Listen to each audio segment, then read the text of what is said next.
Ever since I ended up in a wheelchair due to an accident 3 years ago, my husband and mother-in-law have become much colder towards me. One night, my husband said something I couldn't believe. "Sorry, but could you please leave this house for a moment?" "What? What do you mean?" I asked, shocked. "I mean exactly what I said. My mother and I talked it over and decided," he replied. "Are you saying you want a divorce?" I asked, trying to understand. "Yes, that's it. I've been thinking about it for a long time now. You can't earn any money, so I don't need you," he said harshly, as if he was squeezing blood from a stone. "I understand. Thanks for everything, and thanks for leaving me with nothing," I said, getting up. I left, knowing it would take them some time to realize the meaning of my words. My name is Linda Gray. After graduating from university, I have been working at my current company for 7 years. "Well then, I'll be heading out. Thanks for your hard work." "Thanks for your hard work too," a colleague replied as I closed my laptop and got up from my seat. I looked at the clock by the window and saw it was already 4 hours past my regular working time. An afternoon meeting had run late, and I had been preparing for a conference and responding to emails, which took longer than I expected. I left the office, got in the elevator, and went down to the first floor. As I walked through the automatic glass doors at the entrance, I saw that the sun had already set. I checked the train schedule on my phone as I left the company gate and headed to the nearest station. On my way, I saw 2 of my husband's colleagues walking in the same direction. I wondered if Jack, my husband, was already home.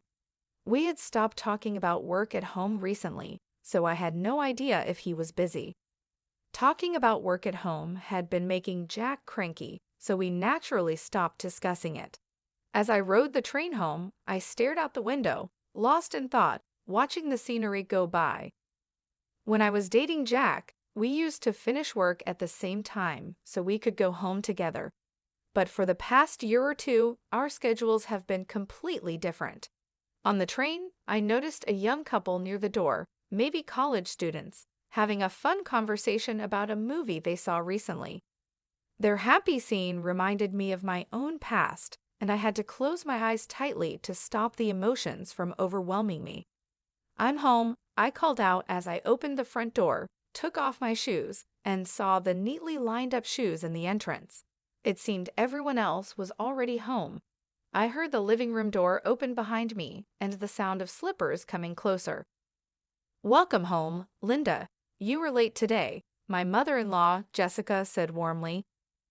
"I'm home, mother-in-law. I'll start preparing dinner right away," I replied. "Oh no, you don't have to rush. You're tired from working overtime, aren't you?" she said kindly. "Not really," I said cheerfully. "The afternoon meeting ran late, but things should settle down soon." I walked with Jessica to the living room. After getting married, it was just Jack and me. But last year, when his father got sick and was hospitalized, we moved into his parents' home and have been living as a family of 4 ever since. "Welcome back, Linda. You've had a tough day, haven't you?" My father-in-law, who was reading the newspaper on the living room sofa, greeted me warmly. "I'm back," I replied with a smile. Last year, he had a sudden brain hemorrhage and needed emergency surgery. While his condition was serious for a while, he has fully recovered after his rehabilitation. He is calm and friendly, and I liked talking to him since the first day we met. He used to be the head of the finance department before he retired, and he often gives me useful advice on managing the household budget. When I visited, we finished preparing dinner and gathered around the table as a family. Jessica mentioned that Kelly, who came over for lunch the other day, had a daughter named Jolie who had grown a lot. "Kids grow up faster when they're not yours," I responded. "Kelly is as beautiful as ever, and having a child really makes her look even more graceful," Jessica continued. "I guess so," I replied. "Kelly is Jessica's niece and Jack's cousin. Jessica often seems disappointed that Jack and I don't have children. She's not very happy that I continue to work after our marriage and often hints that she would like us to have a child whenever we meet." Honestly, I've always found it hard to deal with Jessica, especially since we started living together. She tends to bring up the topic of having children, especially on days when I come home late from work. You could have had a child if you had started earlier, Linda. But I suppose it can't be helped because you're busy with work, she said. I nodded along, feeling uncomfortable. I glanced at Jack, who was quietly eating his meal without looking at me. Jack and I were colleagues at the same company and got married in our third year of dating. We were told that it would be best if I became a housewife if we had a child, but we have both continued working since our marriage and haven't had any children. Both of us have wanted a child and tried everything from herbal medicine to medical tests, but nothing has worked. Despite a sense of loneliness, we decided to keep living as a couple and focus on our work. However, I started to feel a distance growing between Jack and me.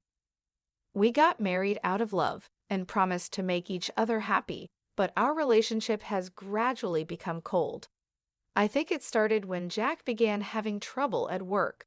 He didn't tell me anything, but I heard from a senior colleague in his department that Jack was struggling because he couldn't keep up with his peers. Jack is a gentle person who doesn't handle pressure well and tends to push himself too hard. I knew without him saying anything that he was feeling anxious and frustrated about the situation. But whenever I tried to offer him support, he would refuse to talk about his worries, insisting that he was fine and that I shouldn't worry. So he continued to keep his feelings to himself. I couldn't push him to open up, and I felt helpless that I couldn't be there for him. Even so, on our days off, we would make an effort to travel together or spend a relaxing day at home, enjoying our time together as a couple. When I felt drained from our unsuccessful attempts to have a baby, Jack was always there, quietly supporting me. That's why, even if I couldn't solve Jack's problems directly, I wanted to be by his side, providing comfort and peace. The turning point came when I got a promotion at work. I was recognized for my achievements on the projects I worked on and was one of the fastest among my peers to get promoted. "That's amazing. Congratulations, Linda," Jack had said. I can't forget the look on his face when he congratulated me. I was so touched that I could only manage a simple thank you. As my work got busier, the distance between Jack and me seemed to grow. We spent less time together, our conversations became fewer, and when my income surpassed Jack's, we hardly even made eye contact anymore. I would watch Jack as he finished his meal in silence and then left the table without a word. I can't help but wonder if I hadn't been afraid of being pushed away and had tried harder to support him, would we have a different relationship now? When I opened my eyes, the first thing I saw was the bright white light of a fluorescent bulb. After blinking a few times, I looked around and realized I was lying in a hospital bed. I looked down and saw an IV in my arm, and both of my legs were wrapped in layers of bandages and casts. The moment I tried to move, an intense pain shot through my body. Tears welled up in my eyes from the sheer pain. My body felt as heavy as lead, and it seemed impossible to move. What on earth had happened? I tried to recall my memories leading up to that moment. I remembered going to work as usual, finishing a meeting and report, and leaving work on time for the first time in a while. After leaving the office, I was heading towards the station, which was busier than usual because of rush hour. Then I heard the screeching sound of sudden brakes from behind me. I turned around and felt a violent shock. I realized I'd been hit by a car. Fear and pain spread through my body. I worried about the condition of my body now. I heard footsteps approaching, and suddenly the curtain around my bed was opened. "Oh, Mrs. Gray, you're awake, but you shouldn't try to get up yet," said a young female nurse in a rushed tone. "I understand you're confused, but your doctor will explain everything shortly. Please stay calm for now." Okay," I replied, and the nurse left in a hurry. A few minutes later, the doctor arrived and explained what happened. Apparently, a truck driven by a sleepy driver crashed onto the sidewalk, and I was hit from behind. I had been rushed to the hospital immediately after the accident, and it had been about half a day since the surgery. "Excuse me, but have you contacted my family?" I asked. "Yes, we have informed your husband and his parents about the accident and that the surgery went well. However, they seem to be out somewhere and can't come right away," the doctor said. "I see, thank you," I replied. Jack was away on a business trip, and his parents had been on an overseas vacation since last week. From the doctor's tone, I could imagine their reaction to the news. Even though they were out, it didn't sound like they responded as you would expect when being told a loved one has been in an accident. I laughed bitterly, thinking about Jack's reaction. It didn't seem like he would be worried about me. The doctor continued to explain that while there were no life-threatening injuries, the damage to both of my legs was severe. They said the chances of walking again were not good. As I listened, it felt surreal, like they were talking about someone else, not my own body. Jack visited the hospital 4 days after the accident. It was surprising to see his pained expression when he saw me, covered in injuries, lying in the hospital bed. "Sorry," he said, looking genuinely distressed. "I'm late." "It's fine, don't worry about it," I replied. "I'm sorry for interrupting your business trip."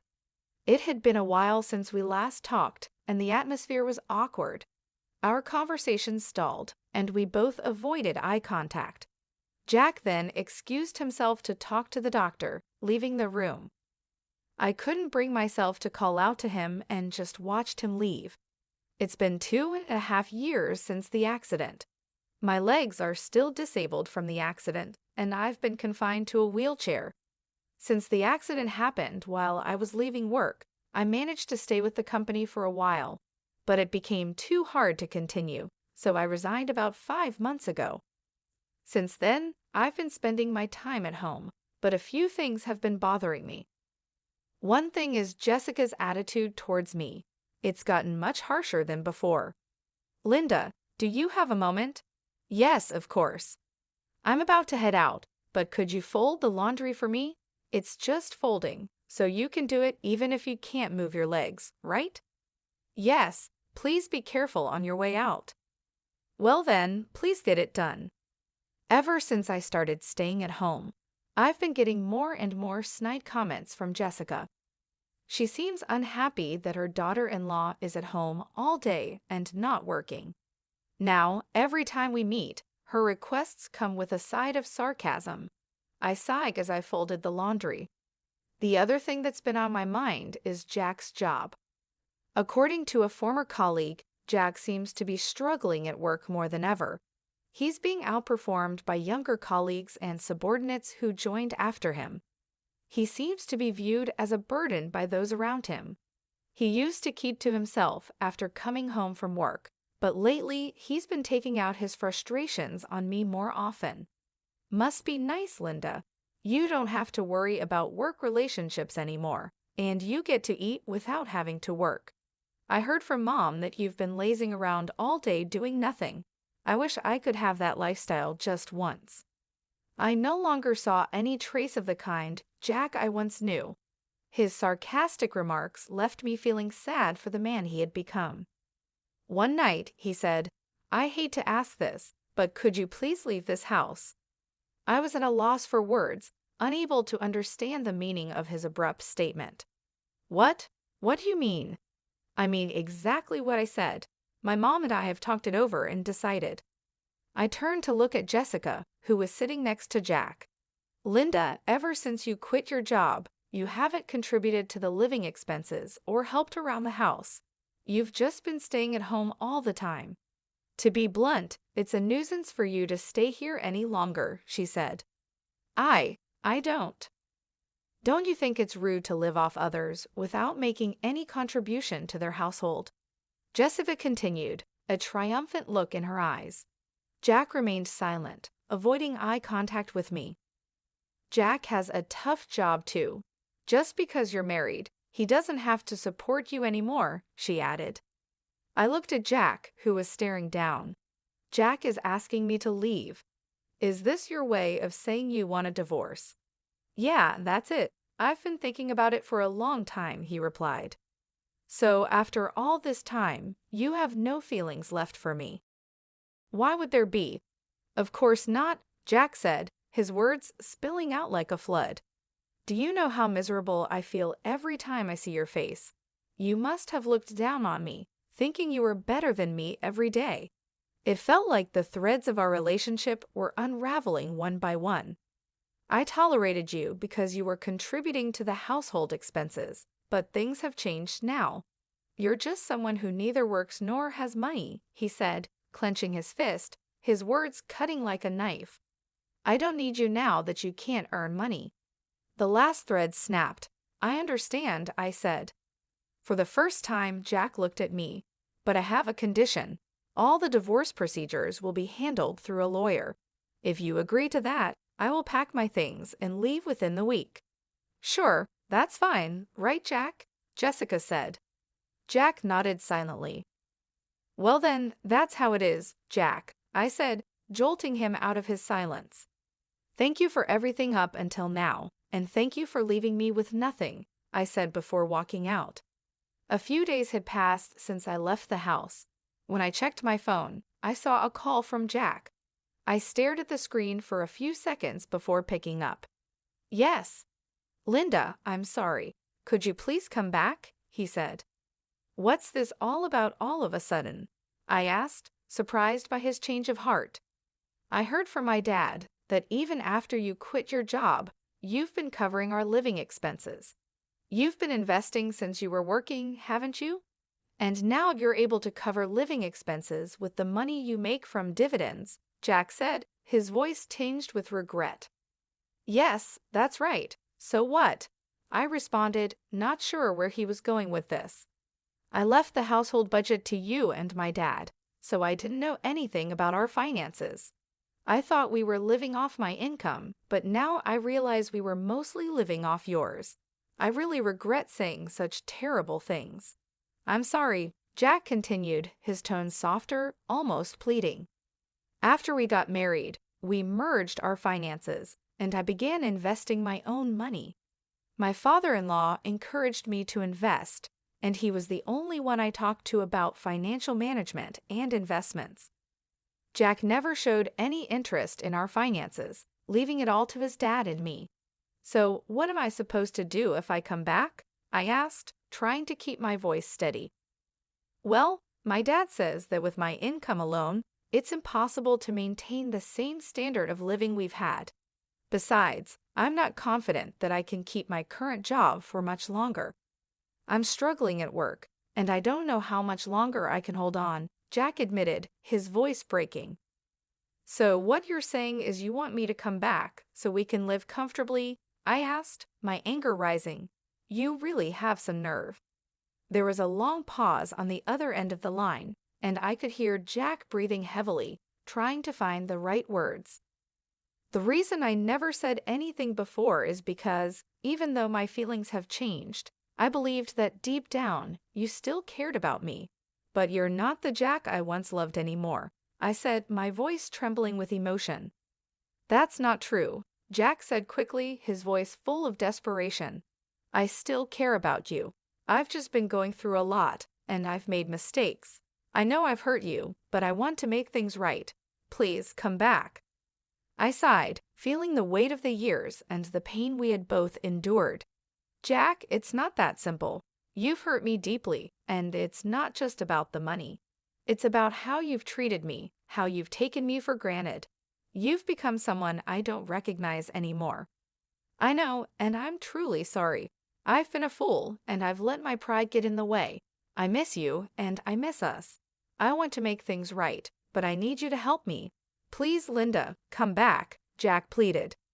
I need time to think, I said, feeling the tears well up in my eyes. You can't just expect me to come back and pretend everything is okay. We need to talk about this, really talk, and figure out if we can find a way forward together. Okay, I understand, Jack said, his voice barely above a whisper. Take all the time you need. Just know that I'm willing to do whatever it takes to make things right. As I hung up the phone, I felt a mix of emotions. Part of me wanted to believe Jack, to believe that he could change and that we could find a way to rebuild our life together. But another part of me was deeply hurt and uncertain if I could ever trust him again.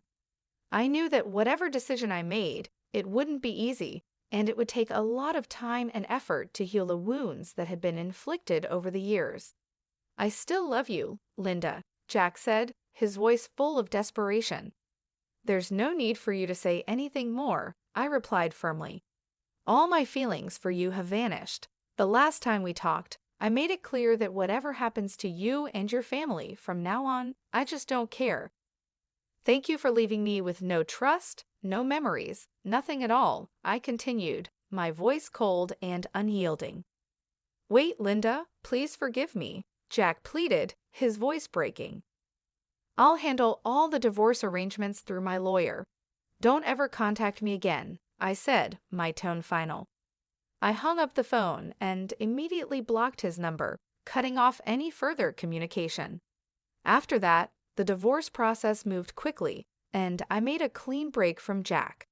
The only person I still kept in touch with was my father-in-law. One day, my phone rang. It was my father-in-law. "So have you had any trouble living alone since you split up with Jack?" he asked kindly.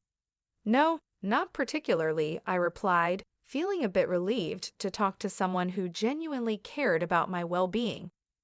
"That's good to hear. I'm sorry for the trouble we caused you, Linda. When I heard what happened from Jack and my wife, I was so angry that I couldn't help but shout. I shouldn't have ignored the terrible way my wife and son treated you for so long. I'm truly sorry that I didn't do more to help," he said, his voice filled with regret. "It's okay, sir. Please don't worry about it," I replied, trying to ease his guilt. "Actually, I caused some trouble too. After I left, things didn't go well at the house. Even without my income, Jack and Jessica kept living extravagantly without cutting back on their lifestyle. They ended up pawning their belongings and even went into debt. My father-in-law, frustrated with their irresponsible behavior, recently divorced his wife. I see this as a good chance to rethink my life," I continued. "I can live just fine with my current lifestyle, and I want to take on new challenges. I feel optimistic about the future, even though things have been tough." "That's the spirit," my father-in-law said, a hint of pride in his voice. "You've always been strong, Linda. I have no doubt that you'll come out of this even stronger." After hanging up, I reflected on how much my life had changed. I had always been the one to keep our household running smoothly, managing our finances and making sure everything was in order. After we got married and combined our finances, I began investing my own money with the encouragement and guidance of my father-in-law. Jack had never taken an interest in our finances, leaving everything to his father and me. Since the divorce, I've had to make some adjustments, but overall, I've managed well.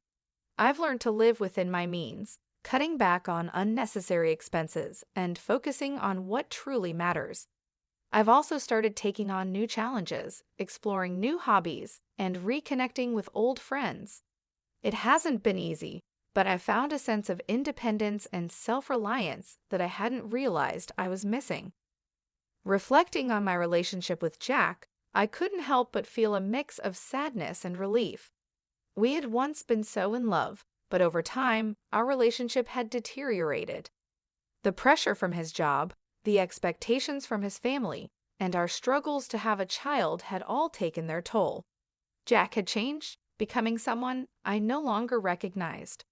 His coldness and lack of support had driven a wedge between us, and no matter how much I tried to reach out to him, he had pushed me away. When I finally made the decision to leave, it was the hardest thing I had ever done. But now, looking back, I realize it was also the best decision for both of us. Jack needed to face his own issues, and I needed to find my own path. The divorce proceedings were straightforward, thanks to the help of my lawyer and the support of my father-in-law. He had always been kind to me, treating me with respect and offering his wisdom and advice on financial matters. Even after the divorce, he remained a source of support, checking in on me regularly and offering his assistance whenever I needed it. I learned that after I left, the household fell into chaos. Without my financial support and management, Jack and Jessica continued to spend recklessly, refusing to cut back on their lavish lifestyle. They eventually had to pawn their belongings and even went into debt. My father-in-law, frustrated with their irresponsibility and fed up with the constant stress, decided to divorce Jessica. Now, I see this as a chance to reassess my life and set new goals. I've been focusing on my own happiness and well-being, taking things one day at a time. I've found new strength within myself and a renewed sense of purpose. I've also started to explore new opportunities, whether it's a new hobby or a potential career change. Life may not have turned out the way I expected, but I'm determined to make the most of it. As I laughed cheerfully with my father-in-law over the phone, I felt a sense of relief and hope. The future is uncertain, but I'm ready to face it with a positive attitude and an open heart. I'm grateful for the lessons I've learned and the support I've received, and I'm excited to see where this new chapter